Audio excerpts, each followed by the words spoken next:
you can tell that you went through some shit growing up. You feel what I'm saying? That you've been through a different type of struggle, and you can just see it in your face and the sincerity of how much work had to get put in to get to this point.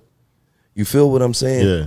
Like, when you won that award, what was going through your mind? Like, yeah, I was just replaying all the moments, dog. Like, I committed to that shit at like 8.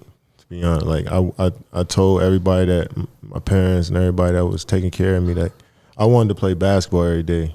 So they really pushed me to do that shit. Like they really forced me to, like, they told me what hard work was and what I needed to do in order for me to be a good basketball player. I had structure at an early age, and like I knew what it meant to like actually put in some work. You know what I'm saying? So, and at 9, 10, 11, I started gaining conscience. You know what I'm saying? So I'm like working out by myself. I'm like thinking to myself, like, what the fuck am I doing? Like, why am I doing this shit? You know what I'm saying? But I'm like, shit, I like to play and I want to make it somewhere. You know, I just start visualizing shit at an early age, and, and shit started to come together for me. And by the time I was like 12, 13, 14, I'm just like, all right, shit, this what I'm gonna do for sure. Right. You know when did you? That was around the age when you really started knowing. No, yeah. I'm nice. Yeah, I knew when I first stepped on the court, and my first game plan, it was like so easy to me. I was like, oh shit, yeah, I like doing this. I want to do it every day. And then I started working out and getting better. And then I started like seeing my friends go do other shit, and I was the only one working out. And I was just like, it was cool feeling different and doing other different shit. You know what I'm saying? So I was like, I just like this space. You know what I mean? And I built on that. And I seen y'all was talking to Dame, and he was saying he played the same way he played when he was a kid. Yeah. He play that way now.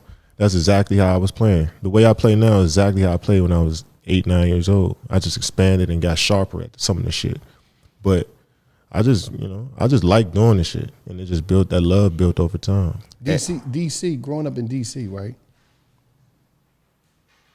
A lot of your game come from that. Yeah, for sure. It just because it just seemed like, you know, when I be seeing certain players that come from a certain environment, it'd be more than the game in them. Yeah. It'd be like they carrying, it's like you carrying this struggle and this, like, you know, playing in that playground, that shit.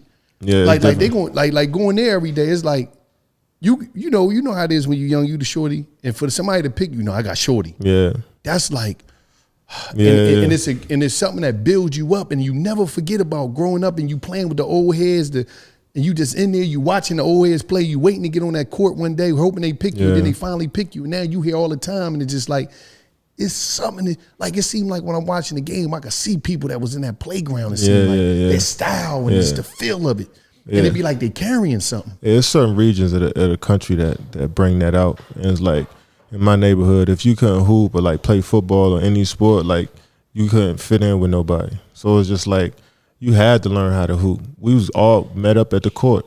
We all like went at recess. We all met up at the gym. Like, so everybody hooped. So it was the ones that actually took it serious, but it was actually some good motherfuckers, that's natural hoopers that didn't take it serious. That you know, dudes that could be. They just get up there, drink a 40, and it's still nice. Smoke a J.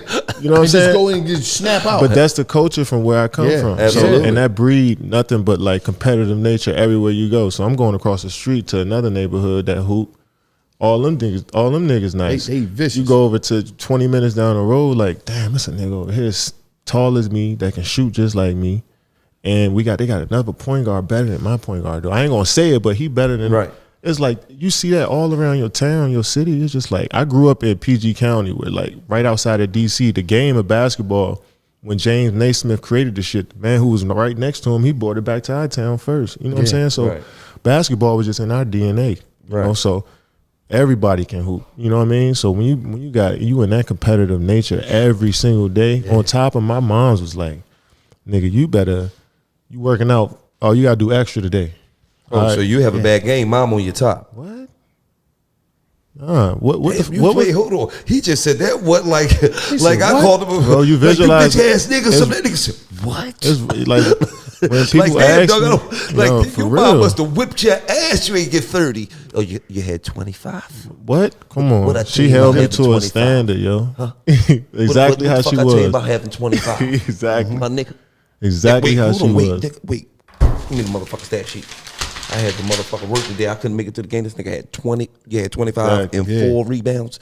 Nigga, you're 7'11". You had 4 motherfucking rebounds. Listen, You know how the black mom is. Exactly. What? She'd allowed us in the gym. Take his ass out. Right. He ain't playing that. Get his ass out the game. I'm Oh, talking man, about yeah. nobody else in the gym. Yo. She ain't allowed us one in there. So it's like I'm stepping into the game knowing I got to play for her. I'm like I'm playing for myself, but I also got somebody on my back that's just like, all right, you better be great today. absolutely. Damn, Because that the was way he everything. just said that was like I disrespected him. So your mom was, what? You know, she was on my ass. Hold on, Cap. I ain't disrespect. Up until I got to the league.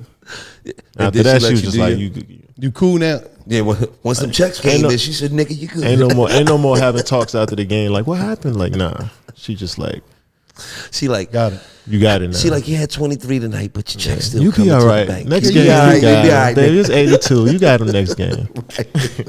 Absolutely. 'Cause to get, so what was that moment when you knew, like, shit, I'm here? This the league. Was it draft day? Was it when you first walked on the court with Kobe or LeBron? Or when was it when you was like, I'm here? Nah, when I moved into my first house, you know what I'm saying? Like when we bought the crib in Seattle and we actually moved out there. I never lived on the other side of the country, so I'm like, oh shit. You know, I'm in the league for sure now. Right. Yeah, it's on. Right. So since that day, like that day I woke up in my crib, I'm like, oh yeah, this a whole different life.